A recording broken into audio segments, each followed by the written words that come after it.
Ya Nabi salam alaika,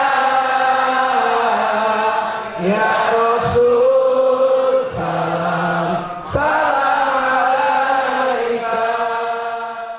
Buat sahabat-sahabat mahasiswa saya yang di UIN, para anak-anak semua, anak bangsa, mari kita support ya channel Menkirim Syariah dengan memberikan like, komen, subscribe dan share ke seluruh penjuru Nusantara demi kesejahteraan majlis ini.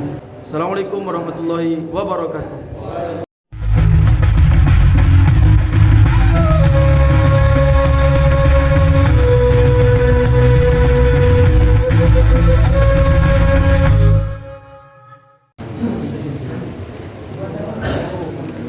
Bismillahirrahmanirrahim. Assalamualaikum warahmatullahi wabarakatuh. Waalaikumsalam warahmatullahi wabarakatuh. Menanam nasi di malam hari, nasi di tanah sampai pagi. Mama yang ketika ngaji tak mau menjawab salamku ini, kudoakan balik dari sini lakinya nikah sekali lagi. Menanam nasi di malam hari untuk dimakan di pagi hari. Yang tak mau menjawab pesan dan tak mau menjawab salamku ini, kudoakan balik dari sini mati. Assalamualaikum warahmatullahi wabarakatuh. Waalaikumsalam warahmatullahi wabarakatuh. Udah tua pun takut mati. Hamdan syukranillah, salatan wa salaman ala rasulillah. Allahumma salli ala sayyidina Muhammadin miftah ibadur rahmatillah, adada ma fi ilmillah, salatan wa salaman daimaini bidawami mulkillah wa ala alihi wa sahbihi wa mawala.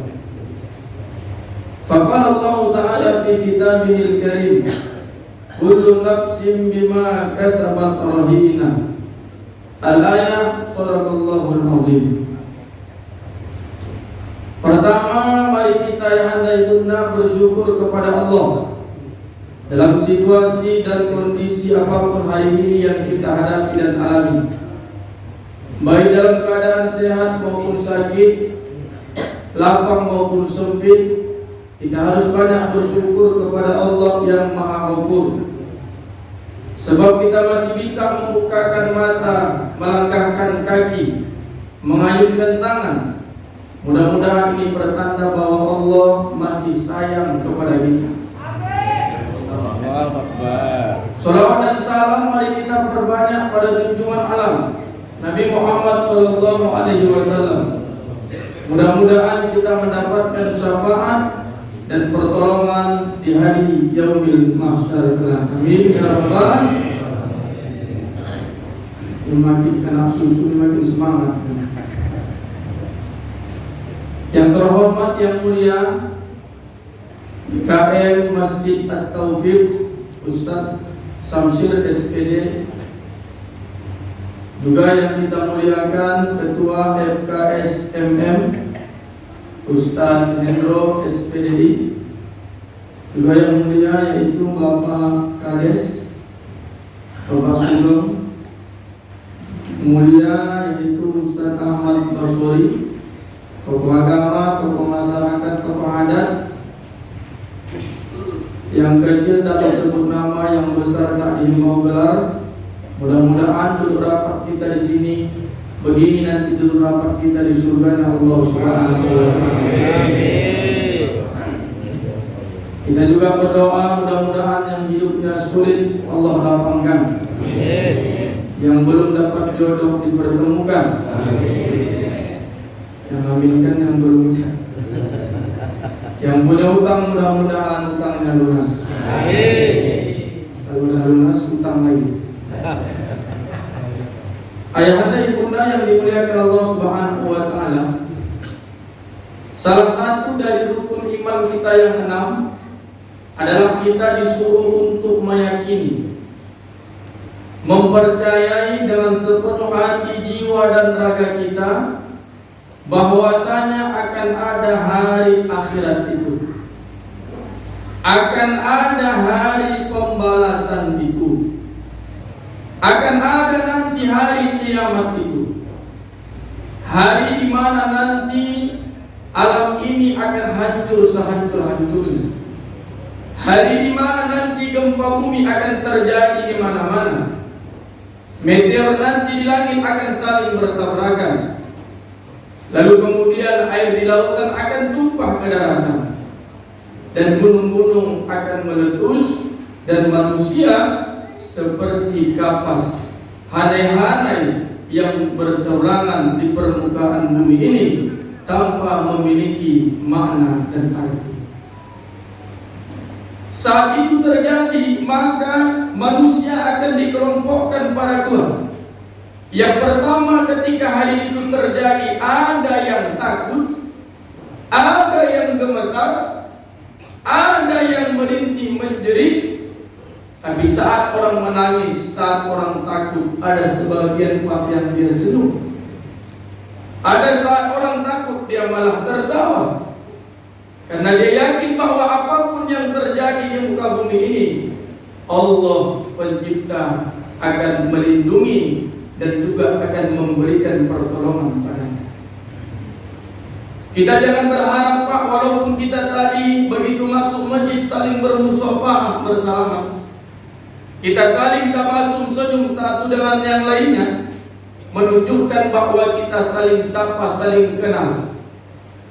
Tapi ketika hari itu terjadi, belum tentu Pak kita saling kenal. Yauma yafirul mar'u min akhihi wa ummihi wa abihi wa sahibatihi wa banihi likulli imri'in minhum yawma idzin sya'nun yughni. Ketika hari itu terjadi, Pak, boleh jadi sang anak tak kenal mana emak dan ayahnya, seorang jamaah tak mengenal mana ustaz dan kiainya, seorang jiran tak akan mengenal mana tetangganya, bahkan seorang sahabat tak lagi menandai mana kawan dan sahabatnya. Apa sebab? Karena kita disibukkan ayahanda ibunda untuk menyiapkan, menyelamatkan diri kita di hadapan Allah Subhanahu wa ta'ala. Maka saat nanti tidak ada pertolongan, tidak ada naungan, bahkan ada 3 manusia yang di hari kiamat itu tidak diajak Allah bicara. Yang mau kita bahas pagi ini, Pak, judulnya 3 manusia yang tak mau diajak Allah untuk bicara di hari kiamat. An Abi Hurairah radhiyallahu anhu qala, Nabi sallallahu alaihi wasallam bersabda, "Salatun nukallimuhullah." Dari Abu Hurairah, Nabi bersabda bahwa ada 3 manusia nanti yang tak diajak Allah bicara. Ini maksudnya, Pak, tak diajak bicara bukan Allah punya mulut. Jangan nanti kita mujassimahkan, artinya kita samakan Allah dengan kita, beda. Allah itu laisa kamitslihi syai'un, tak ada yang serupa dengan Dia. Walaupun ada banyak ayat nanti Ar-Rahmanu 'alal 'arsy istawa, Allah ada di atas, bukan berarti Allah di atas. Ya. Bukan berarti begitu pemahamannya. Nanti kalau begitu, Pak, berarti Allah punya tempat. Kalau punya tempat berarti Allah punya arah. Kalau Allah punya tempat, di mana Allah sebelum ciptakan tempat? Kita kaji, nggak usah terlalu panjang ke situ. Intinya jangan mujassimahkan Allah. Jadi maksudnya Allah itu tak ajak cakap, tak beri rahmat pada kita, Pak. Tak beri pertolongan pada kita di hari kiamat itu. Padahal dari mulai salam tadi subuh, Assalamualaikum warahmatullahi, minta rahmat. Rabbirfirli warham, minta rahmat. Ya, kita minta rahmat. Jadi hidup ini minta rahmat, Pak. Bahkan kita mau masuk dalam surga pun harus dengan ridho dan rahmat Allah, bukan dengan amal. Walakin ayyataghammadi Allahu bi rahmatihi. Kita masuk surga Pak karena rahmat Allah. Ini adapun amal-amal yang kita cari dari subuh, ikut kajian, besok silaturahmi, kerja, ini hanya untuk mendapatkan fasilitas amal, fasilitas surga, bukan untuk masuk surga. Makanya Pak, kalau mati, misalkan ada yang meninggal, katakanlah contoh meninggal itu, kan kalau pucat lah, contoh Pak, dia kan belum balik ini kan anak kita. Ini kalau meninggal Pak, masuk surga enggak ini? Masuk. Kenapa? Karena dia belum balik. Dalam Quran disebut dengan wildan. Tapi anak ini masuk dalam surga, tapi dia tak dapat fasilitas surga sebab dia tidak punya amal. Nih kalau di masjid nih Pak, aku mau ceramah gak ada mic. Nanti kita duduk sini gak ada kipas, duduk-duduk aja waktu kering gak ada minum, kurasa cabut doa di satu-satu. Enaknya kita di masjid nih, apa sebab? Karena ada fasilitas. Bapak tinggal di rumah yang mewah, besar rumahnya, tapi mau ke kamar mandi tak ada air, mau makan tak ada piring. Enak gak tinggal Pak di sini? Maka enaknya masuk dalam surga nanti karena adanya fasilitas surga. Dan untuk masuk dalam surga ini Pak, tak cukup dengan baik. Banyak orang hari ini baik, tapi dia tak taat. Ada Pak di Namurambe itu, tukang agen narkoba Pak. Kalau apa yang Bapak mau masukkan proposal dibantu itu baik, tapi nggak taat. Apakah dia kalau mati masuk surga? Saya waktu meninggal mantan saya Pak Vanessa Angel, dulu mantan, meninggal tabrakan Pak. Banyak ibu-ibu yang protes sama Ustaz, jangan Ustaz bilang Vanessa itu masuk neraka. Baik kali dia turun. Biar tahu Ustaz, walaupun dia 80 juta masa lalunya itu, Bapak tahu itu kan? Iya. Aku turun. Gak langganan kan? Itu tiap bulan santunan itu Ustaz. Itu, iya. Baik itu. Jadi kalau mati dan dia aku masuk surga. Surga Ustaz baik. Pak, masuk surga tak cukup baik, tapi harus taat. Banyak orang baik tapi tak taat. Kalau udah taat insya Allah baik. Maka nanti Allah tidak mengajak kita di bab bicara. Bapak mau cakap sama Ustaz dulu. Saya Ustaz itu hanya diam.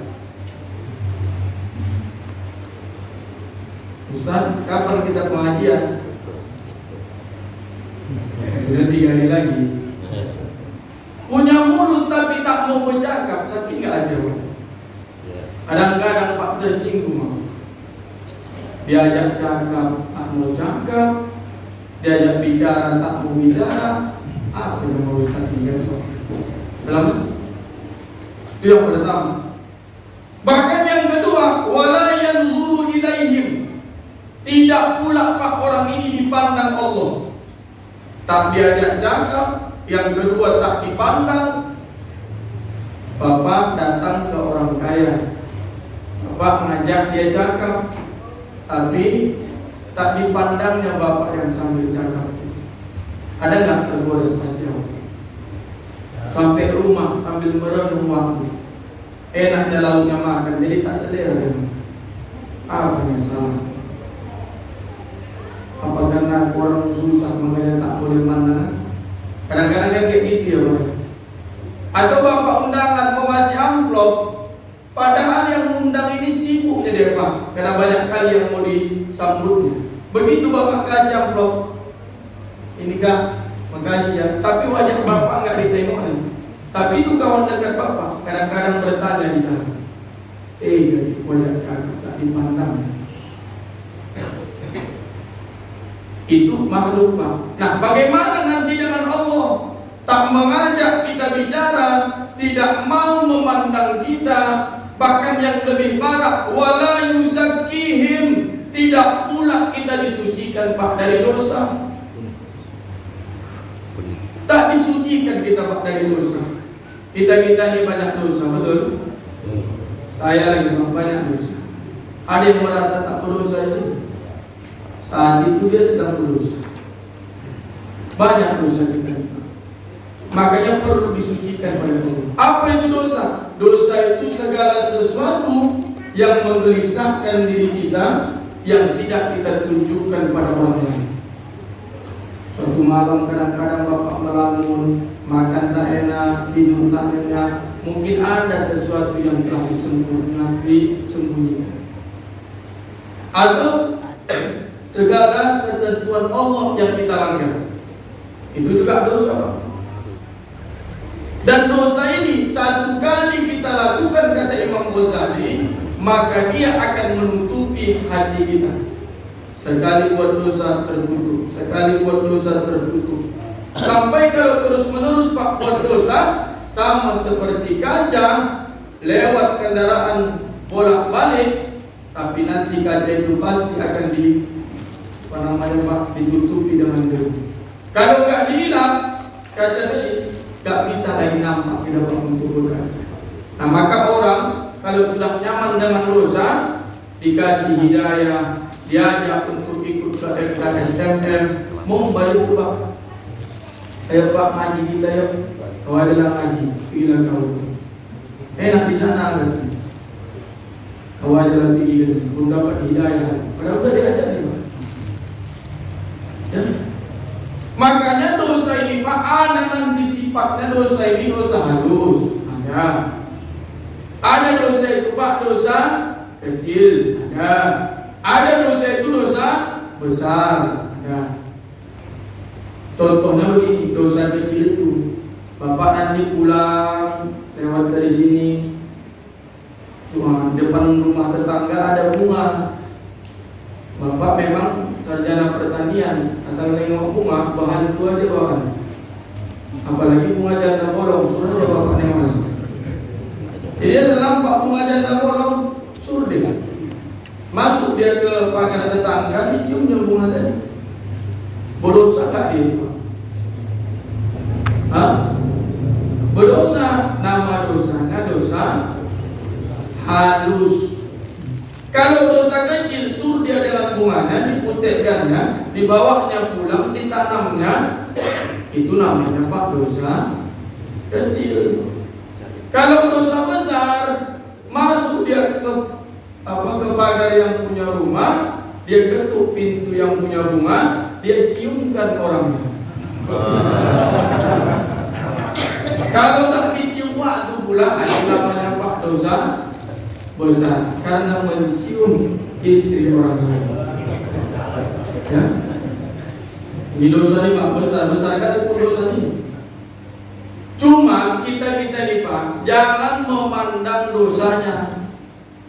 Sebab Allah memberi pemahaman dengan Nabi Daud alaihi salatu wassalam. Saat Nabi Daud tidur, Allah memberikan ilham padanya. Apa kata Allah pesannya? 3. Satu, kata Allah sama Nabi Daud, wahai Daud, ketika engkau berbuat dosa, jangan lihat dosa itu kecil atau besar, tapi lihat kepada siapa engkau berbuat dosa. Ini penting Pak. Jangan nanti jawab bawa duit banyak di dompet, datang anak minta jajan 10 juta di dalam, lancip mulut awak, nggak ada duit guna. Itu dosa juga tuh. Ada kadang Pak, niat awak mau menyenangkan anak, jam 5 mandi kau nak mandi. Nanti pergi kita ke mall mana? Cewek sungguh mandilah budak nih bersepatu. Ayo lama jadi. Besok aja lah ya, udah bohong juga itu. Udah bohong. Makanya Pak, semakin tinggi pendidikan seseorang, belum tentu dia bisa jujur. Sekarang aku tanya orang bapak, mana lebih jujur anak SD daripada anak SMP? Kuatkan Pak. Mana lebih jujur anak SMP dan anak SMA?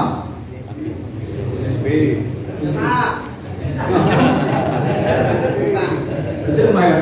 Mana lebih tak jujur anak SMA dan anak S1? Dan gak usah dilanjutkan, kenapa aku nanti? Bahaya kita jujur. Maka walaupun kita rasa dosa itu kecil, jangan dilihat dosanya, tapi lihatlah kepada siapa kita buat kesalahan dan maksiat itu. Dan dosa kecil ini kalau continue terus menerus Pak kita lakukan, menumpuk, maka dosa itu tak dikatakan lagi kecil, tapi dosa itu menjadi besar. Tapi dosa kecil ini Pak, kalau banyak awak istighfar, tiap minggu datang sebelum ngaji, baca dulu istighfar, sholawat, ya dengan istighfar itulah menggugurkan dosa-dosa kecil itu. Ya, ini pelajaran pertama Pak dari Allah, pesannya sama Nabi Daud. Yang kedua, wahai Daud, ketika kau kuberikan kenikmatan, kau kuberikan rezeki, jangan pandang rezeki itu kecil atau besar, tapi pandanglah siapa yang memberikan rezeki pada kita Pak. Betul? Jangan nanti Bu, suami pulang bawa 20.000, ibu cemberut. Suami bawa uang 200.000, ibu senyum. Jangan dilihat dari rezeki yang diberikan, tapi lihat siapa yang memberikan rezeki pada kita. Karena rezeki itu Pak, bukan hanya materi, tapi Bapak hadir kemari, rezekinya luar biasa ini Pak. Dapat suami ibu soleh, rezeki luar biasa. Suami rajin sembahyang, dapat anak penyayang, rezeki. Dan rezeki yang paling tinggi kata para ulama, dimatikan kita nanti Pak, mati kita dalam keadaan husnul khatimah. Itu rezeki yang paling besar itu. Maka gitu Bu ya. Ini jangan lihat rezeki duit itu sedikit atau banyak, ya. Tapi lihat siapa yang memberi rezeki. Sama ibu, kalau misalkan ibu ulang tahun, datang lagi awak dikasihnya ibu handphone tak berkamera, ibu ini mencari yang berkamera karena ibu ini mau tiktokan aja, ya. Jadi datang dia bosnya karena tahu dia ulang tahun, kerjanya bagus, diberilah Bu, diberi Pak HP yang mereknya Oppo, karena ibu itu memang orang Jawa. Dibelikan, dikasihlah Oppo. Kalau ibu itu melihat siapa yang mengasihnya, kira-kira Pak, siapalah yang diambilnya handphone? Handphone siapalah yang diambilnya? Bu, handphone siapa yang ibu ambil? Pak. Oh, yang materi-materi handphone siapa Bu? Yakin aku Pak, kalau yang dilihatnya dari segi harganya, handphone bos diambilnya. Tapi kalau yang dilihatnya siapa yang ngasihnya, tentu handphone kedua-duanya dipakainya tanpa satu dicampakkannya. Satu-satunya perempuan begini Pak, perempuan ini 3 sifatnya yang melekat. 1, matre Pak perempuan ini. Aku nggak matre Ustaz, realistis saja, namanya itu matre. Yang kedua kamu cemburu. Yang ketiga Pak, egois perempuan ini. Makanya perempuan ini kalau sering datang taklim, egoisnya mulai terkikis. Kalau sering datang dia mau zikir, sering diperbanyak, maka mulailah nanti itu kecemburuannya akan terbentuk. Tapi kalau nggak zikir, nggak datang majelis taklim, berat itu Pak. Lagi matre ini berat. Nanti kipas-kipasnya, tetangga nanti beli TV, waktu liatin sih, abang kades TV abang belum 1 inci, nggak ada uangnya. Pandai-pandai lah, cuma caranya bangga. Di kipas-kipas ya Pak, ya.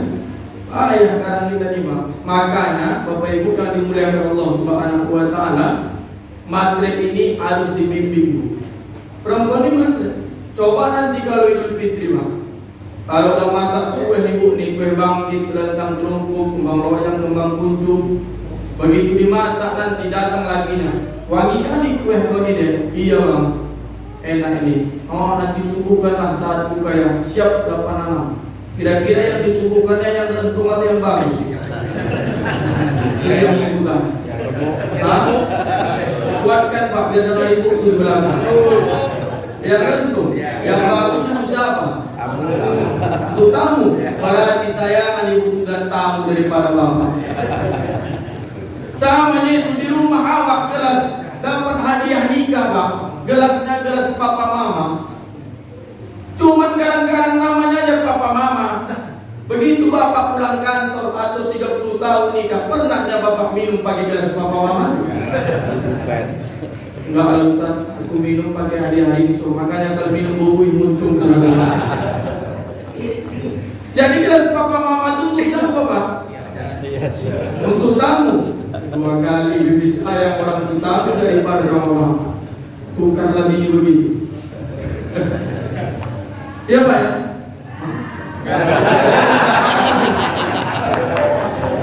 Iya. Oh begitu mancing ibu biar bersuara pak. Ya.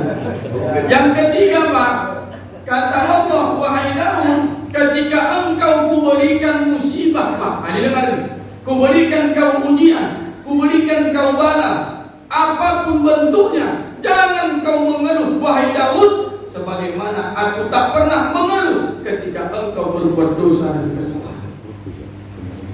Betul nggak pak? Bapak dulu, saya dulu waktu masa muda, banyak dosa yang kita buat. Pernah nggak Allah mengeluh dalam kita? Nggak pernah. Coba sekali berbohong, panjang lidah, nggak pernah. Dan apapun bentuk dosa kita pak, tidak usah kita ini takut. Allah itu rahmat rahim. Sampai Imam Hasan Al-Basri mengatakan, kalau dosamu itu bersumber dari nafsu, jangan takut.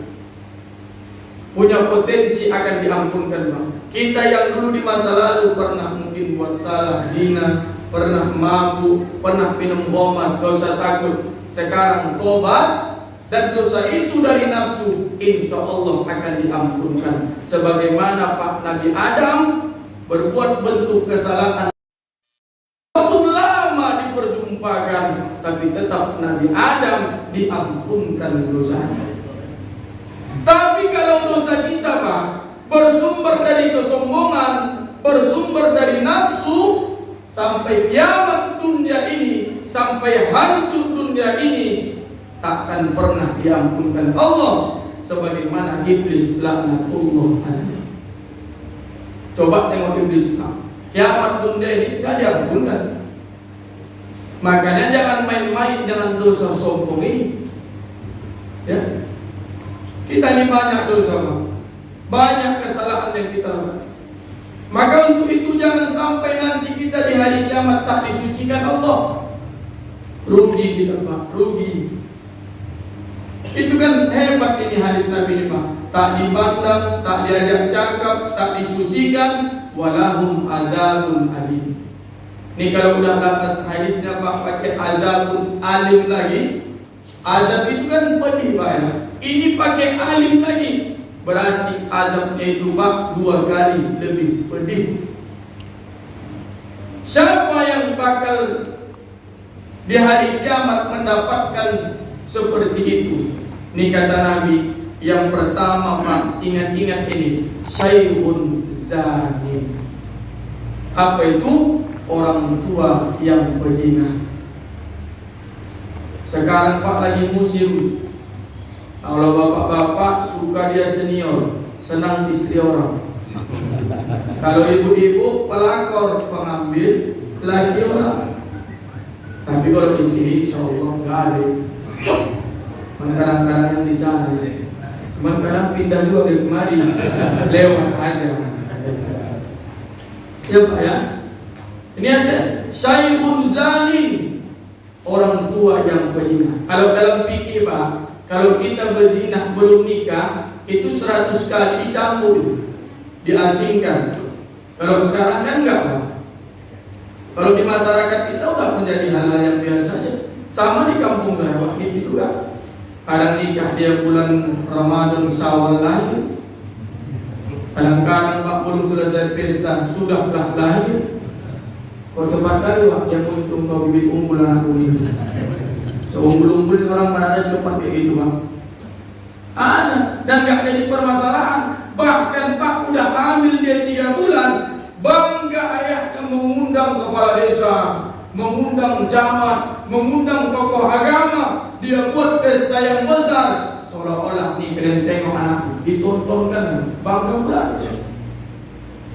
Ya, makanya Pak, saya juga minta tolong sama ibu-ibu, walaupun kami ini jaga mata Pak bolak-balik, tapi kalau anak-anak kita Pak nggak jaga akhlak, sampai mati nggak sanggup juga kami itu.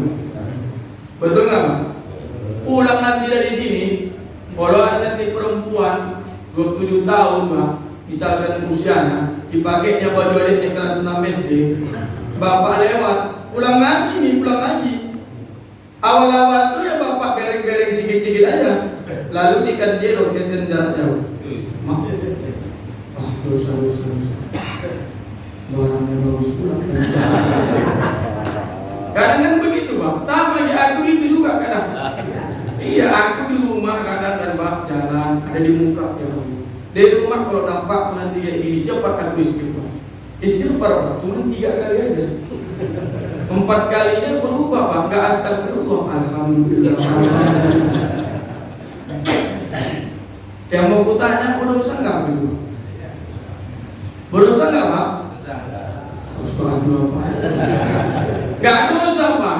Kata ulama lakal ula walakal tsani, pandanganmu yang pertama itu rezeki bagimu sepanjang tak kau kedipkan. Belalakan ada. Mampus lagi sini.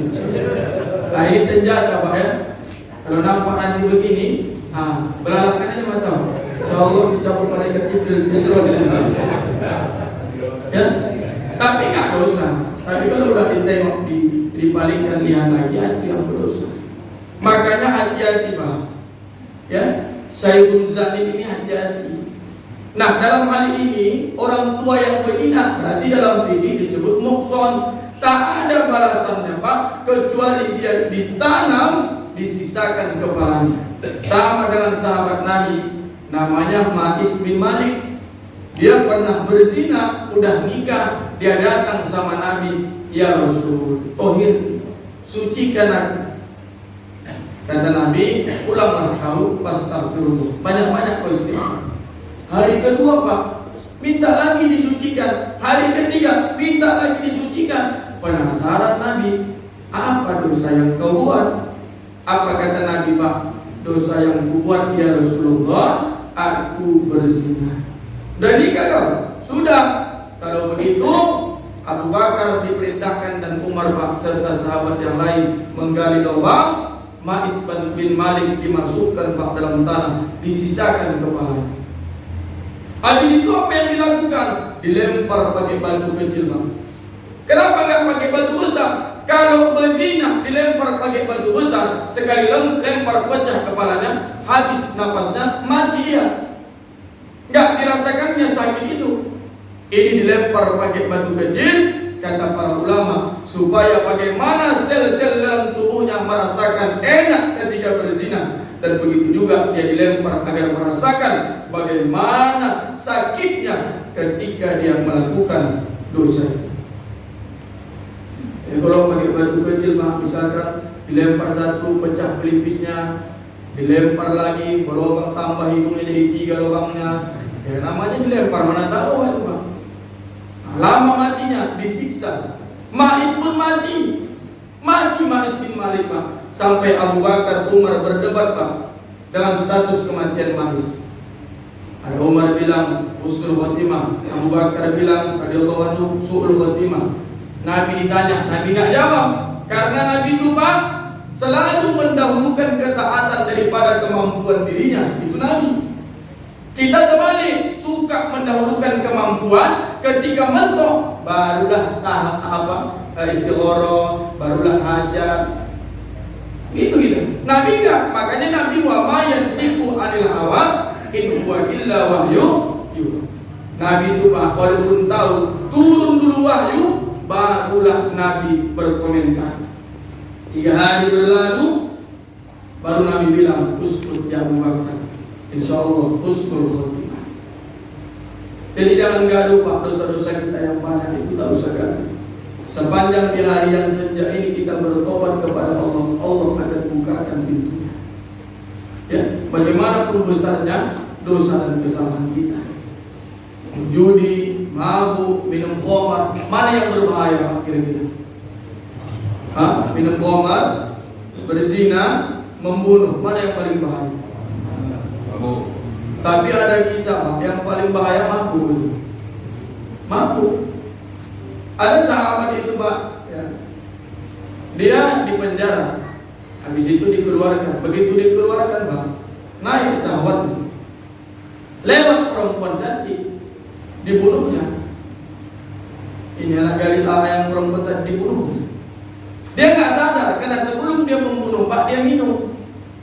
Begitu minum mabuk dia, lewat perempuan dibunuhnya. Begitu dibunuhnya Pak, diperkosanya lagi. Diperkosanya baru dibunuh. Berarti dia melakukan 3 kesalahan itu. Biasanya kalau orang nanti berzina aja, kalau orang membunuh aja. Ini lebih parah dari kasus Sambo ceritanya. Ya. Kalau dia mampu hilang akalnya, bisa dia berzina. Takut dia ketahuan orang dibunuh. Maka mabuk ini pun besar dosanya, berzina ini pun juga besar dosanya. Makanya jangan main dalam sini. Makanya bapak-bapak kalau misalkan masih punya potensi mau menikah lagi, sampaikan aja Pak sama istri Pak. Sampaikan aja. Aku tuh sampaikan dan aku berani. Cuman istriku lebih berani, makanya aku katakan. Tapi kan nggak apa-apa. Aku mau bilang boleh aku nikah boleh Bang. Ada syaratnya, ada Bang. Apa itu? 3L. Apa itu? 1, lebih cantik dari adik. Adik pun pesek tonggek aman itu. L yang kedua, lebih kaya dari adik. Siap? L yang ketiga, langkahi dulu main adik. Kok nggak ngasih ya? Tapi Pak sampaikan aja. Daripada kita terjerumus pada berzina, sampaikan. Dia aku mau nikah lagi. Sebanyak kita abang rupanya banyak. Siapa yang nyari aku atau kau? Biar aku yang nyari. Ayo, apa perlu cari lah yang agak tua. Kalau itu 50 tahun, saya yang 100 tahun. Itu pesta kena kipas pun dia mati itu. Ya? Nah makanya Pak, daripada berzina bahaya. Ya, maka orang yang berzina ini orang yang memperturutkan nafsunya, orang yang mengikuti nafsunya. Maka dibilang Nabi, salatul muhlikatun, 3 juga yang membinasakan diri kita. Yang kedua, wahawatun muttabi'un, yaitu orang yang mengikuti dan memperturutkan nafsu dan syahwatnya. Makanya kita ni Pak, tanya ada orang bapak yang dibuka, minum soya tadi bapak 1 gelas cukup dia rasa bapak. Kurang bilang aja Pak, nanti ada juga. Cukup Pak. Minum nanti 2 gelas cukup Pak.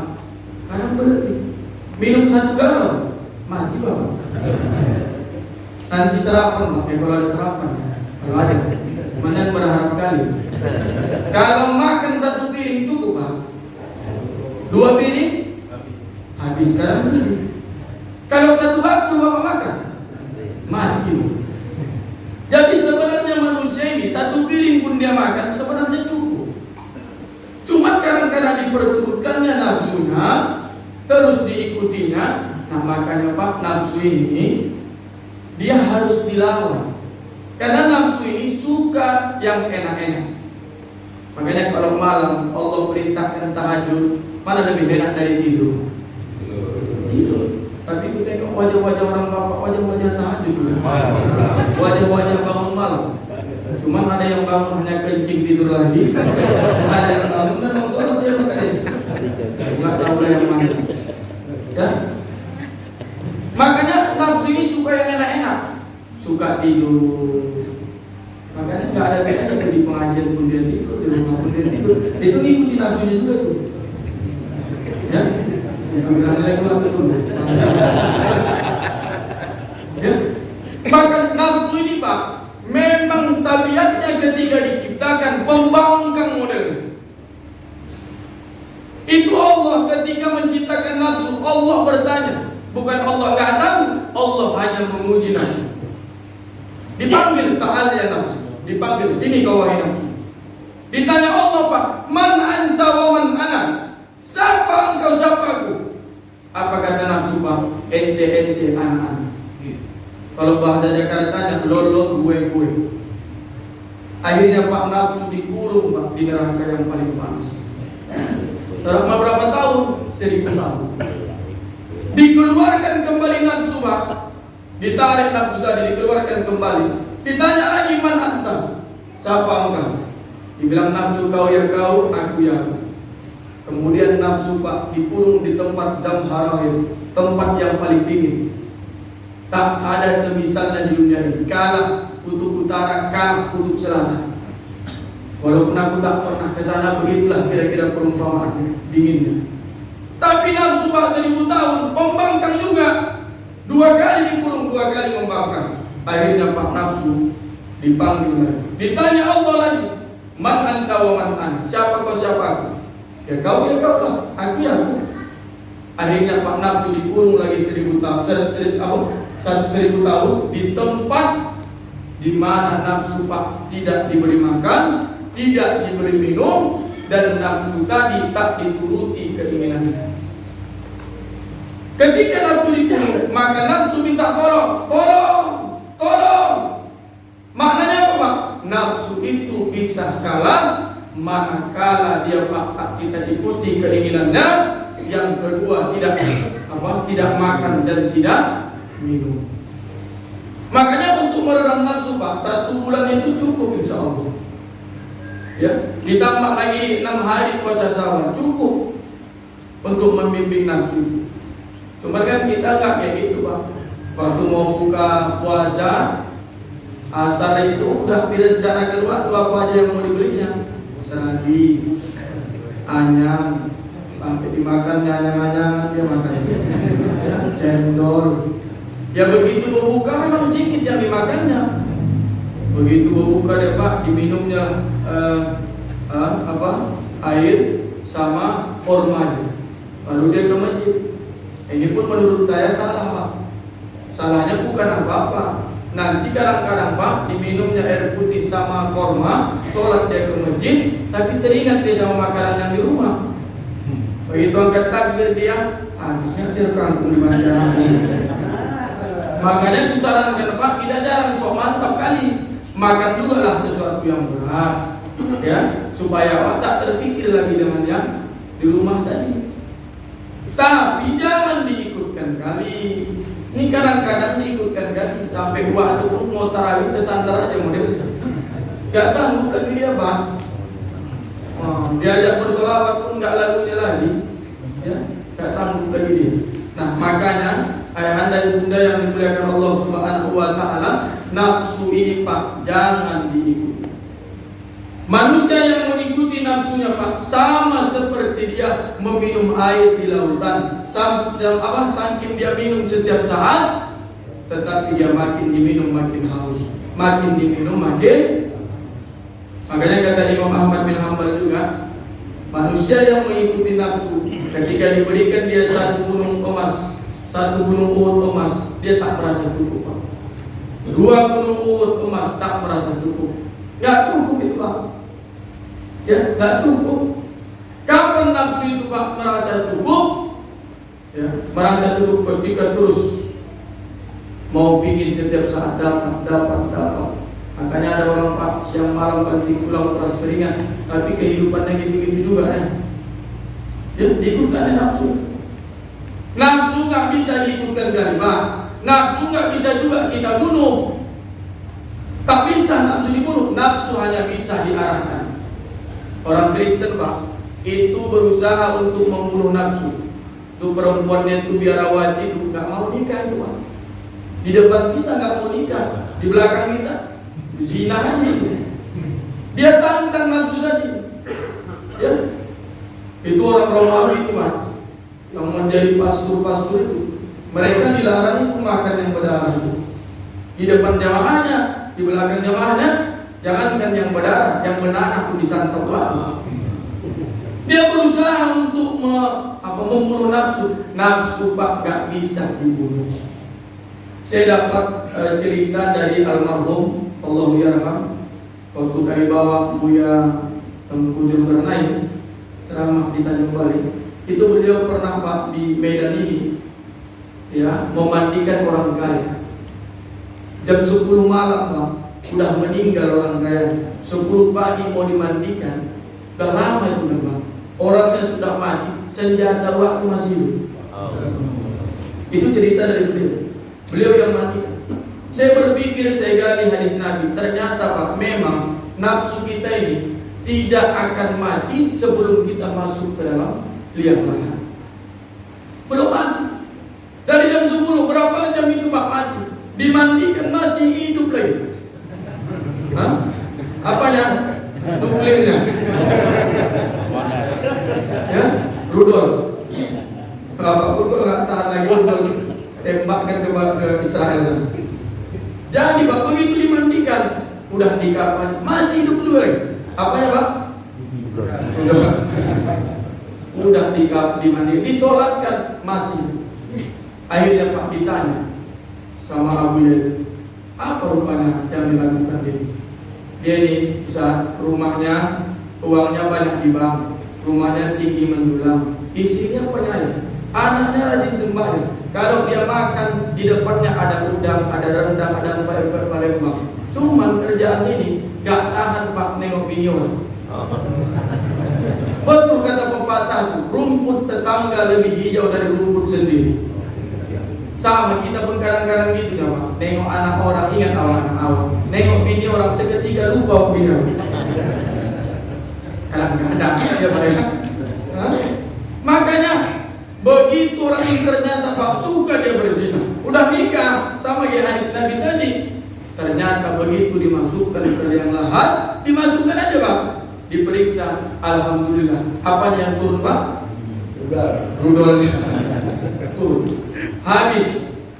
Berarti kita nih Pak, nafsu kita, puasnya kita begitu masuk dalam tanah. Hari ini kan kita di atas tanah, besok kita berada dalam tanah, dan barulah habis nafsu tadi Pak. Ya, nah makanya nafsu ini Pak jangan kita ikut-ikutkan kali. Ya, baik dalam segala aspek kehidupan, makan, minum, karena sumber penyakit itu nafsu. Sama kalau Bapak merokok aja nih. Ya, ini Wak nih asal ada kopi merokok aja. Kadang-kadang asal duduk bercerita satu bungkus habis dibuat. Ikutkan dengan nafsu. Apalagi merokok Pak sambil cakap kan puspas itu. Allah sudah bilang, wala tulqu bi aydikum ila tahluka. Jangan campakkan dirimu ke dalam kebinasaan. Saya tak berani menghukumi rokok itu haram Pak, tapi ada komplikasi hukumnya. Ya, haram bagi wanita hamil, bagi anak-anak, dan bagi yang belum berpenghasilan. Kalau kata ulama yang lain, makruh saja. Bapak mau yang mana? Kalau yang merokok pastilah makruh. Kalau yang merokok macam makruh, pokoknya masing-masing lah kita jawab. Ya, yang penting merokok itu Pak jangan diikutkan kali nafsu kita, jangan diperturutkan kali syahwat kita. Jadi nafsu itu Pak kita lawan. Ya, kita lawan. Makanya pagi-pagi hujan begini kan melawan nafsu itu Bapak. Kalau diperturutkan tadi, tidur itu Pak. Cuman untunglah tadi ibu tuh ingat dia pengajian di sini, dibangunkan ya Pak. Ya, bangun Bang ada pengajian, udah siap itu Bang, sarung abang pakai apa? Sarung apa deh? Gajah duduk, gajah nungging pakai apa? Semangat dia Bang. Ya, ibu tuh pun kalau tak bang, karena kan penyakit bapak-bapak nih, udah dibangunkan ya dia, tar lagi. Udah ke kamar mandi lah keluar, kamar mandi tuh, udah gosok gigi, cuci muka, mandi dia Pak. Tengoknya laginya masih menjadi mayat lagi, belum bangun juga, dibangunkan lagi pakai pakaian lagi, belum juga lagi. Sampai bolak-balik dia Pak baca ayat kursi, gak juga mampan. Terakhir dilayangkan ya kursi itu baru bangun. Ya. Makanya Pak udah kita ikutkan nafsu ini, pasti mau yang enak, enak. Nah ini bahaya, ya bahaya. Ini yang pertama yang tak dipandang. Yang kedua, wa malikun kadzdzabun. Apa itu? Seorang pemimpin yang pendusta. Ya, pemimpin itu bukan hanya presiden, Pak. Dia akan mempertanggungjawabkan Indonesia ini, oke lah. Gubernur akan mempertanggungjawabkan provinsi ini, oke. Tapi kita juga Pak pemimpin di tengah-tengah keluarga kita. Kalau keluarga kecil kita kasih rezeki yang halal, rezeki itu akan dihisap. Kalau kita beri rezeki yang haram, Pak, rezeki itu akan diadab. Makanya rezeki itu macam ibu-ibu pun tanya, kalau bapak nanti bawa uang tak biasa banyaknya, tanya itu istri yang soleha, dari mana ini Bang? Ya salah tidak pendam aku di tempat sana, pasang kohir, menang pulang tadi. Cakap bapak nggak mau aku Bang. Aku lebih baik hidup susah daripada harus kaya bergelimangan dalam dosa. Itu bagus. Kadang-kadang ada juga banyak kali Bang, dia dek menang aku di warung tiap hari dalam begini aja. Baik. Ya, makanya suami pemimpin. Seorang suami Pak terlambat kita nanti masuk surga, dihisap terlebih dahulu istri kita, anak kita dihisap, barulah kita amal kita. Cuman jangan nanti Pak awak mengaji kemari, istri awak buka aurat, anak awak nanti malam pulangnya malam. Kalau bisa Pak bapak kemari ajak anak, ajak istri awak. Ya. Ini penting ini. Jangan nanti kita dayus Pak. Apa itu dayus? Alladzina yuqarribuna su'u ila ahli. Tak cemburu dengan istrinya ketika membuka aurat. Ya. Nah, makanya dan kita pun kata Allah, kullu nafsin bima kasabat rahina. Setiap kamu adalah pemimpin yang akan mempertanggungjawabkan Pak apa yang kita pimpin. Makanya kita ini harus adil. Ya. Apa yang kita pimpin Pak harus adil. Adil itu ada 3, adil kepada Allah, adil kepada seluruh makhluk Allah, dan adil kita Pak kepada diri kita sendiri. Bagaimana bentuk adil kepada Allah? Allah ada haknya untuk disembah, dan kita budaknya Allah harus menyembah kepada Allah. Ini kadang-kadang Pak kita nggak adil sama Allah. Padahal kita sudah dipanggil. Kita kan 3 kali dipanggil Pak. Panggilan adzan, panggilan haji, panggilan kematian. Maka sebelum panggilan kematian ini datang kepada kita Pak, perbaikilah adil kita kepada Allah Subhanahu wa ta'ala. Apalagi saya tengok bapak-bapak ini udah banyak juga ini wajah-wajah sakaratul maut kan Pak. Jadi kita persiapkanlah Pak diri kita untuk menghadap Allah Subhanahu wa ta'ala. Adil kita. Apalagi kita yang sehat-sehat Pak. Sedangkan sahabat Nabi Abdullah bin Umi Maktum buta Pak, dia tanya sama Nabi, kalau ada adzan aku nggak ke masjid boleh ya Rasul? Apa kata Nabi? Antas mau sopul adzan. Kau dengar nggak suara adzan? Dengar ya Rasul. Kalau kau dengar datanglah engkau walaupun dalam keadaan merangkak.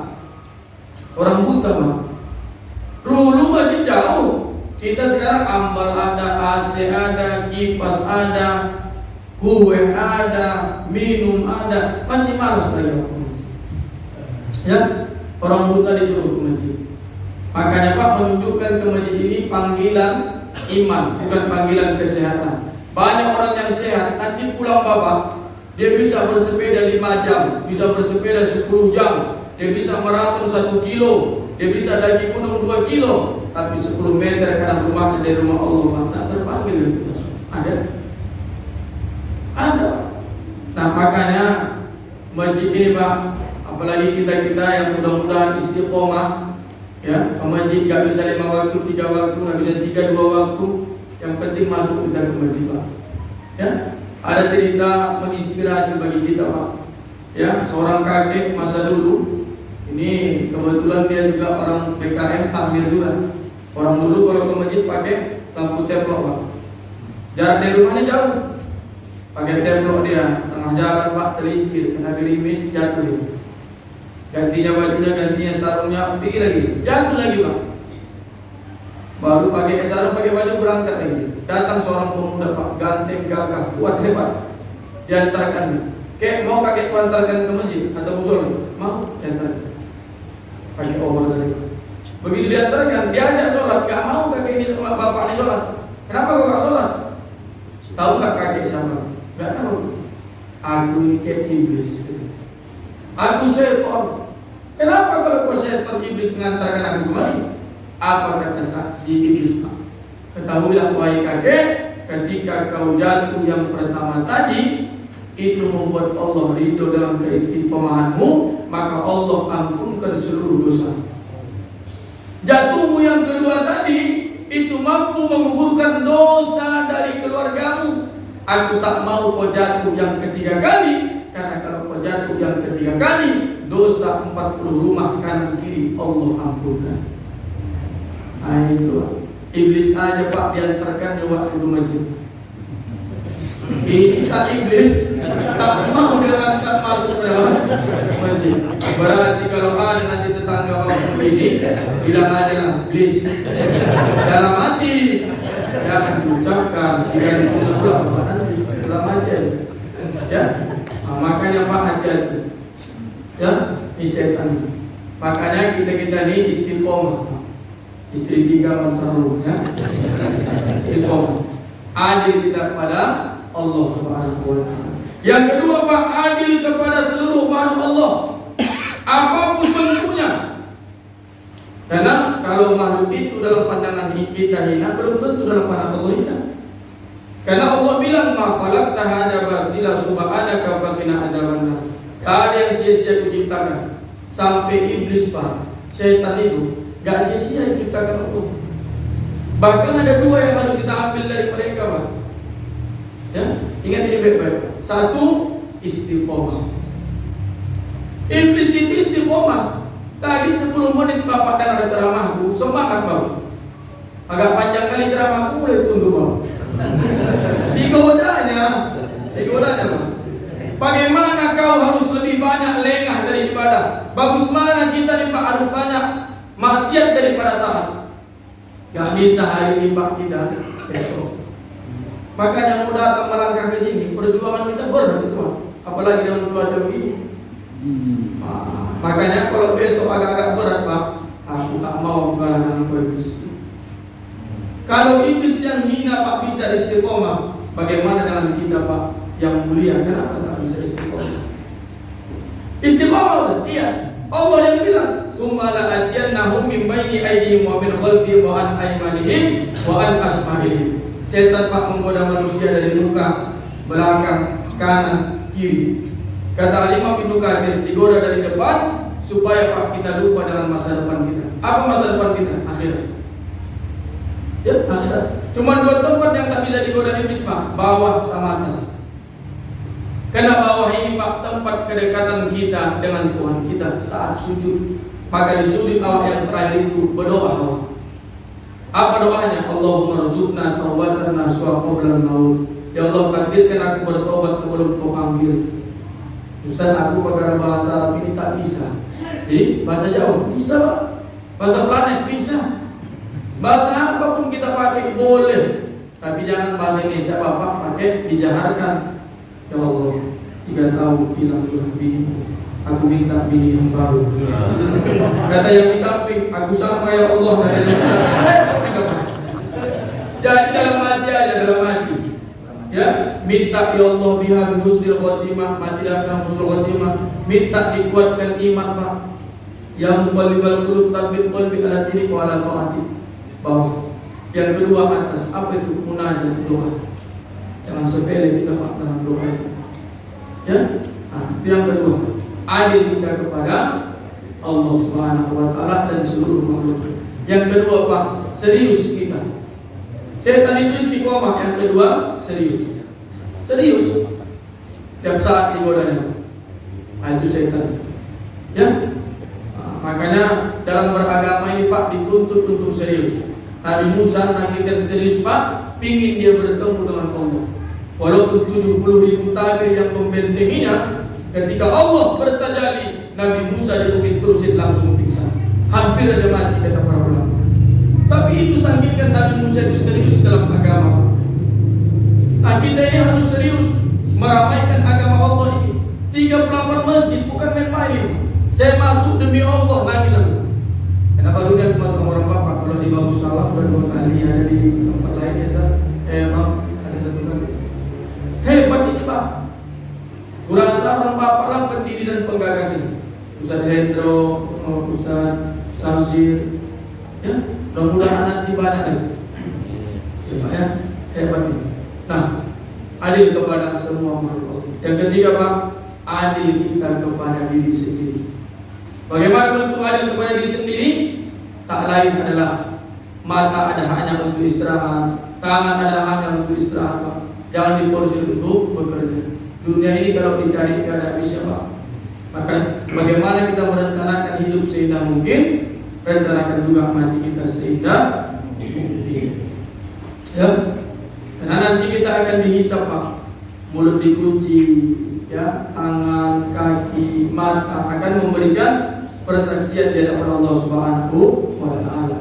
Maka pemimpin yang pendusta, yang tidak adil, maka dia nanti akan tidak diajak bicara, tidak dipandang dan tidak disucikan.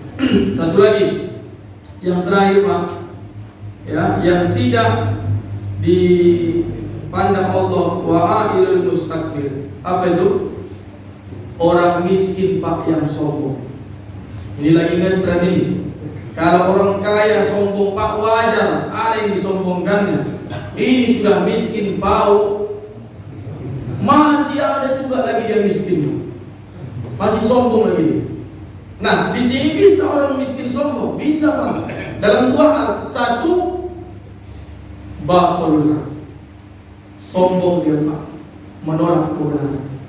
Sudah disampaikan dan dia Pak, begini yang benar deh, begini yang benar, begini mengaji salah mengaji. Dia bilang kakak, aku makan garam dari kakak. Ngaji ini bukan perkara sampai makan garam Pak. Ya, kalau udah banyak garam dimakan tuh nggak mantap-mantap juga nggak bisa. Nah, makanya Pak, orang yang sering menolak kebenaran, maka ini orang yang sombong dan dia akan sulit mendapat hidayah. Yang kedua, biar singkat, wa ghamdun nas.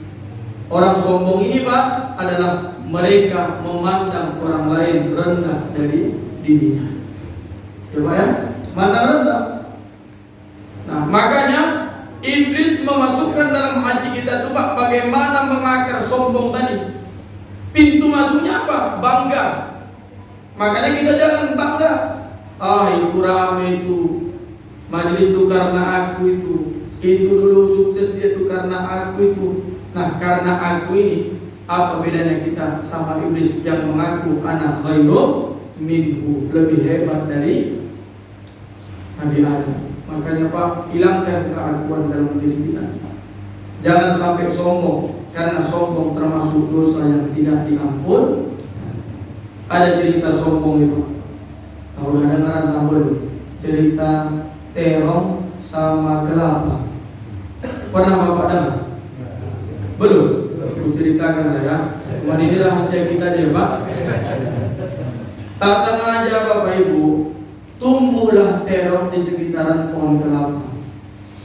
Kata si kelapa Pak, orang. Ini kata kelapa sama terong. Ada apa kelapa? Gini Rom, aku sedih nama melihatkan. Kurasa Allah nggak adil di tanganmu. Apa kau bilang gitu? Kau akarmu kecil, pohonmu kecil, buahmu pun kecil. Coba kau tengok aku Rom. Akarku bisa jadi karya seni, batangku bisa jadi roti, buahku bisa jadi inti. Kalau jatuh buahku kena korong, selesai korong. Itu kata kelapa sama terong. Apa kata terong Pak? Selalu aja dijawab. Kalau gitu Rom, kelapa, kalau kau rasa kau lebih hebat, nanti jam 12 jumpa kita di dapur Ustaz Hendro. Jumpa Pak di dapur orang tua. Ustaz Hendro pas pulang isi pengajian, ditanyanya, ayam bebek masak apa dek? Masak? Cepat kali. Biasanya ibu tuh yang jawab terong. Masak apa dek? Masak sayur. Sayur apa dek? Sayur terong. Diapain dek? Bisa? Pakai apa dek? Pakai kelapa. Mana ada nanya nanti, masak apa dek? Masak kelapa. Diapain? Diterongi. Mana ada itu Pak? Apa kata terong Pak? Coba Pak tengok kelapa. Nama siapa luan yang disebut? Terong Pak. Apa maknanya? Sekecil-kecil ikan pasti ada dagingnya, sebesar-besar ikan pasti ada tulangnya. Apa yang ada di dadaku? Gak ada di dada Ustaz. Apa yang ada di dada beliau? Gak ada di dadaku. Maka Pak, sebodoh-bodoh orang pasti ada kelebihannya, sepintar-pintar orang pasti ada paul-paul. Kita menteri agama paul. Nanti dipotong Pak.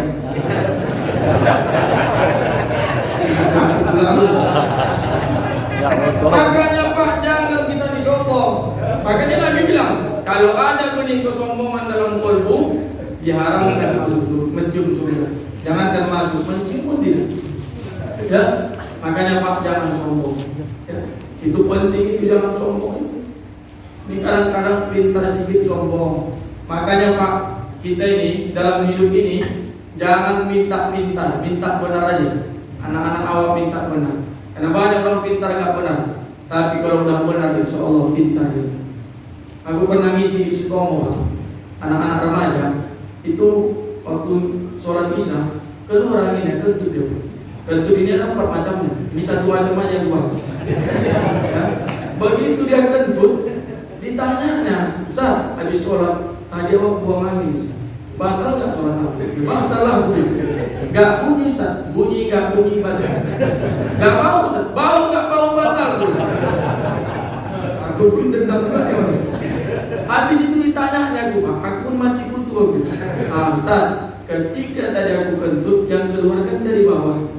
Betul nak aku. Kenapa yang dibasuh atas kan? Bingung aku jawab. Gak bisa aku jawab. Cuman kan awal-awal ini kan kadang-kadang gak mau kalah juga. Jadi aku bilang, kau nak ketika kentut kira-kira yang malu pantat kau tuh muka kau dulu. Bukan Ustaz, makanya muka kau yang kau basuh.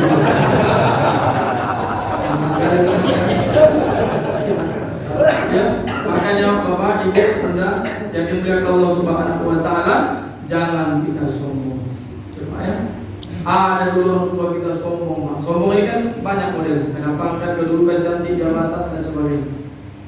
Ini anak penyakit orang-orang tua kita dulu, melangkit sama anak-anak sekarang, Pak. Pakai behel. Mahasiswa duit itu, Pak. Kadang kuning, kadang merah, kadang hijau, ganti gigi. Itu penyakit nenek kita dulu, nenek-nenek kita dulu itu juga. Kalau tak juragan di kampung dulu banyak yang pakai hijau masih lah. Pakai yang hijau masuk. Kalau mau cakap pun dia di setel-setel itu. Mau kemana Wak? Batang kuis. Biar nampak hidupnya. Tempat siapa Wak? Darwis. Apa yang Wak bawa? Lupis. Apa rasanya Wak? Manis. Siapa yang buat Wak? Siis. Di mana dia sekarang Wak? Kambis. Kapan Wak balik menanam kambis? Di setel itu. Cuma orang sombong ini Pak, tinggal nunggu waktu aja. Sempat lama, nenek ini pun 2 bulan kemudian Pak, mau sholat subuh takut dari kamar mandi. Patah giginya, besok mau pergi dia ke Pakam. Mau kemana Wak? Tempat siapa Wak? Sam. Apa yang Wak bawa? Apam. Apa rasanya Wak? Masam. Siapa yang buat Wak? Siam. Di mana dia sekarang? Batam. Kapan Wak balik? Besok malam. Nah, makanya kita nih Pak, kalau punya jangan sombong-sombong kali. Jangan memandang orang hina dari itu. Sama orang sombong nih Pak, bapak di bumi, yang satu di gunung. Yang di bumi lihat yang di gunung kecil, yang di gunung lihat yang di bumi kecil. Dan harus hati-hati, ayahanda bunda, dosa sombong salah satu dosa yang tidak diampuni Allah walaupun dunia ini nanti berakhir. Mudah-mudahan ada manfaatnya. Lebih dan kurang mohon maaf. Kesimpulan yang pertama, ya, yang tak dipandang Allah, tadi ada cakap tak disucikan, diberi adab yang beri. Yang pertama apa? Orang tua pezina. Yang kedua, pemimpin pendusta. Yang ketiga, sombong. Ya. Mudah-mudahan amat bermanfaat. Kalau ada jarum yang patah jangan simpan dalam laci. Kalau ada kata-kata yang salah jangan dilaporkan ke kantor polisi. Kalau ada pak jarum yang patah jangan simpan dalam celana, nanti tercucuk. Kalau ada kata-kata yang salah jangan ceritakan kemana-mana. Terima kasih Ustaz Sam, terima kasih Ustaz Hendro dan Bapak Ibu Ayah Bunda. Wabillahi taufiq wal hidayah. Wassalamualaikum warahmatullahi wabarakatuh.